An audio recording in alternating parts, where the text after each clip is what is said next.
Hi అండి. నమస్తే. Welcome to అమ్మాయి లోకం. అందరూ ఎలా ఉన్నారు? నేనైతే చాలా బాగున్నాను. మీరందరూ కూడా బాగుండాలని మనస్ఫూర్తిగా కోరుకుంటున్నాను. ఇవాళ మన రెసిపీ వచ్చేసి పెసరపప్పుతో చాలా హెల్తీ స్నాక్ రెసిపీ. చాలా చూద్దాం. స్కిప్ చేయకుండా చూడండి. ముందుగా ఒక కప్పు పెసలు తీసుకున్నామండి. వీటిని నైటే నానబెట్టుకొని పెట్టుకున్నామనమాట. అంత టైం లేదనుకోండి. ఒక 4-5 గంటల పాటు నానబెట్టుకున్నా గానీ సరిపోతుంది. ఈ కప్పుతో కప్పు తీసుకున్నామనమాట. పప్పు చక్కగా నానిపోయినాయి.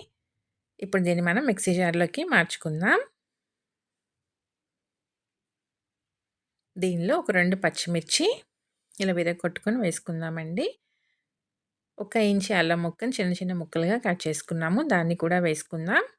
ఒక అరకప్పు నీళ్లు పోసుకొని దీన్ని మెత్తగా పేస్ట్ లాగా చేసుకొని తీసుకొచ్చుకుందామండి. ఎక్కడ పలకనేది లేకుండా చూడండి ఇలా మెత్తగా ఉండాలనమాట. ఇప్పుడు దీన్ని మిక్సింగ్ బౌల్‌లోకి మార్చుకుందాం.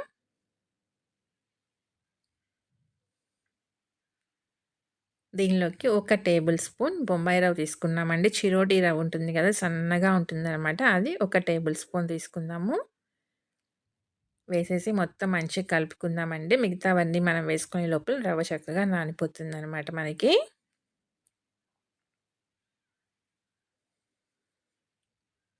పావు టీ స్పూన్ ధనియా పౌడర్, ఒక పావు టీ స్పూన్ మిరియాల పొడి, ఒక టీ స్పూన్ జీలకర్ర, కొంచెం పసుపు, ఒక అర టీ స్పూన్ దాకా వాము,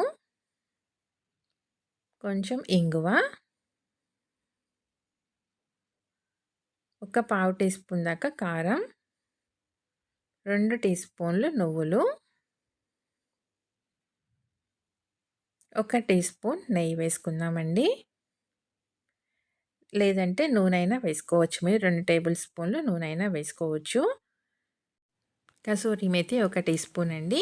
దీన్ని కొంచెం మనం వేయించుకొని పక్కన పెట్టుకుందామనమాట. చేత్తో నలిపితే మంచిగా మనకిలా పౌడర్‌లాగా అయిపోతుందండి. అది కూడా వేసేసుకుందాం. రుచికి తగినంత ఉప్పు వేసి మొత్తం ముందు మంచిగా కలుపుకుందామండి. మసాలా అంతా మంచిగా కలిసేటట్టుగా పిండితో పాటు.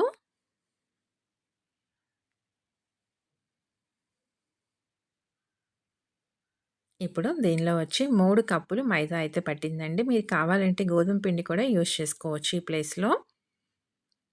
మొత్తం ఒకేసారి వేసుకోకుండా ముందుగా ఒక కప్పు వేసుకొని కలుపుకుందామండి. లేదు ఇంత, అంత అని కాకుండా కావాలంటే మీకు సరిపడినంత పిండి వేసుకొని చక్కగా దీన్ని గట్టిగా చపాతీ పిండి ముద్దలాగా కలిపేసుకుందాము. రెండో కప్పు వేసుకుందాం ఇక్కడ. మనం నీళ్లు కలిపి పిండి మిక్సీ పట్టుకునే దాన్ని బట్టి ఉంటుందండి. ఎంత పొడి పిండి పడుతుంది అనేది. ఇక్కడ మూడో కప్పులో ముందు సగం వేసుకుందామండి. కలుపుకున్న తర్వాత చెక్ చేసుకొని మిగతా సగం కూడా వేసుకొని కలుపుకుందాము. మొత్తం 3 కప్పులైతే పిండి పట్టిందండి మనకి.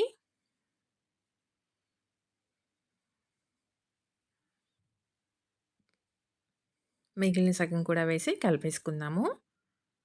పిండి మనకి గట్టిగా ఉండాలండి.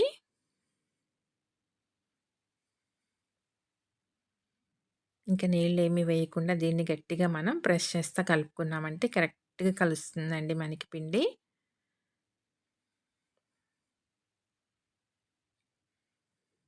ఇంకా దీన్ని మనం నానబెట్టుకోవాల్సిన అవసరం ఏమీ లేదండి. వెంటనే చేసేసుకోవచ్చు.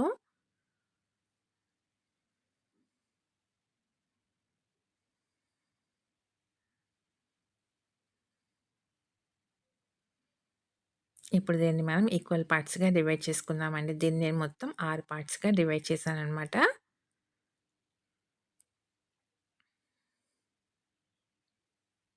ఇలా చిన్న పిండి ముద్దల్లాగా రెడీ చేసుకొని పక్కన పెట్టుకుందాము. ఇప్పుడు కొంచెం పొడి పిండి వేసుకుందామండి. దీన్ని మనం పల్చగా పూరీలాగా రోల్ చేసుకుందాము.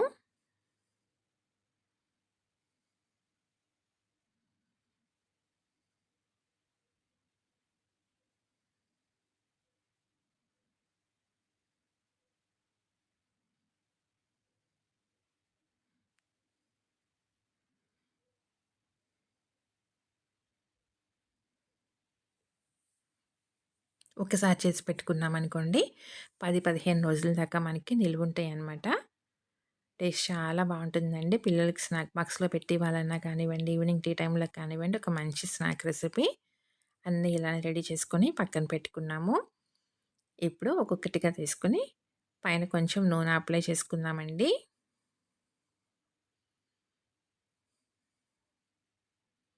పైన కొంచెం పొడిపిండి వేసుకుందాము. మళ్ళీ పూరి పెట్టుకుందాము. దానిపైన నూనె అప్లై చేసుకుందామండి. మళ్ళీ కొంచెం పొడిపిండి వేసుకుందాం. ఇలా మనం 2 బ్యాచ్‌గా రెడీ చేసుకుందామండి. 3, 3 పూరీలుగా పెట్టుకొని, ఇప్పుడు దీనికి పైన కూడా మళ్ళీ కొంచెం నూనె అప్లై చేసుకొని పొడిపిండి వేసుకుందాము.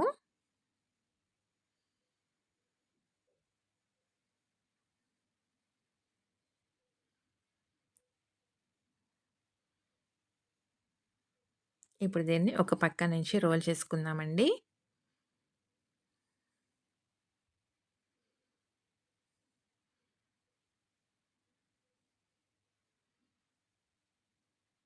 ఇలా కొంచెం పలుచగా అయ్యేటట్టుగా రోల్ చేసుకుందాము. థిక్‌నెస్ మధ్యలో ఎక్కువగుంది కదా! అదంతా మనకి ఈవెన్‌గా వచ్చేటట్టుగా ఇలా కొంచెం రోల్ చేసుకున్నామంటే, ఆ థిక్‌నెస్ అనేది తగ్గుతుందండి మధ్యలో. దీన్ని చిన్న చిన్న పీసులుగా కట్ చేసుకుందాం ఇప్పుడు.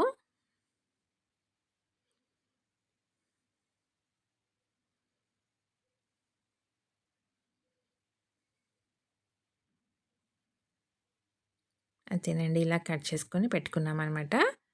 చూడండి చక్కగా మనకి మధ్యలో మంచిగా పొరలు పొరలుగా వచ్చింది కదా! ఇప్పుడు ఒక్కొక్కటిగా తీసుకొని దీన్ని కొంచెం ఫ్లాట్‌గా చేసుకుందామండి.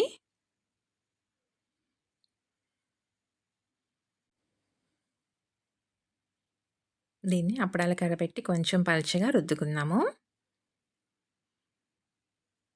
అంతేనండి. అన్నీ ఇలానే రెడీ చేసుకొని పక్కన పెట్టుకుందాం.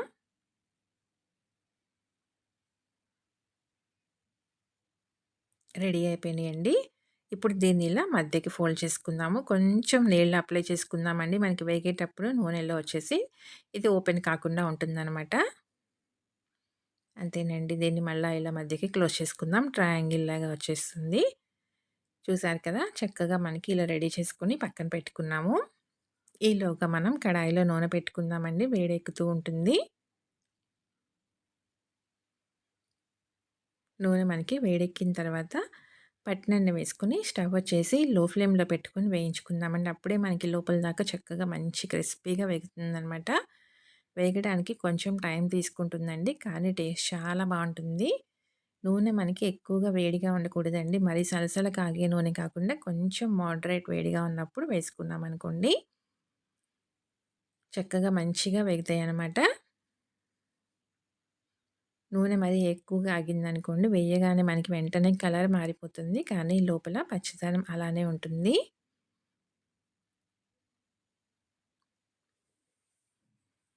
ఇలా కలుపుకుంటూ 2 పక్కల చక్కగా ఎర్రగా కాలేటట్టుగా కాల్చుకుందాం. మీరు పెసలు లేవనుకోండి, పెసరపప్పుతో కూడా చేసుకోవచ్చు. చూసారు కదా! చక్కగా వేగిపోయినాయండి. మంచి క్రిస్పీగా ఉన్నాయన్నమాట. అన్నీ ఇలానే రెడీ చేసుకొని తీసుకుందాం. చూసారు కదా! ఎంత మంచి క్రిస్పీగా వేగినాయో. టేస్ట్ అయితే చాలా బావుందండి. ఒకసారి చేసుకున్నారంటే 10, 15 రోజుల దాకా నిలువుంటుంది. తప్పకుండా ట్రై చేసి చూడండి. మీకు ఎలా వచ్చిందో కూడా నాకు తప్పనిసరిగా కమెంట్ చేయండి. అలానే వీడియో నచ్చినట్లయితే తప్పకుండా సబ్స్క్రైబ్ చేసుకొని ఒక లైక్ ఇచ్చేయండి. మీ ఫ్రెండ్స్‌కి, ఫ్యామిలీ మెంబర్స్‌కి షేర్ చేయండి. ఒకటి ఓపెన్ చేసి చూద్దాము. చూడండి ఎంత క్రిస్పీగా వేగిందో. టేస్ట్ అయితే చాలా బావుంది. తప్పకుండా ట్రై చేసి చూడండి. Thank you for watching.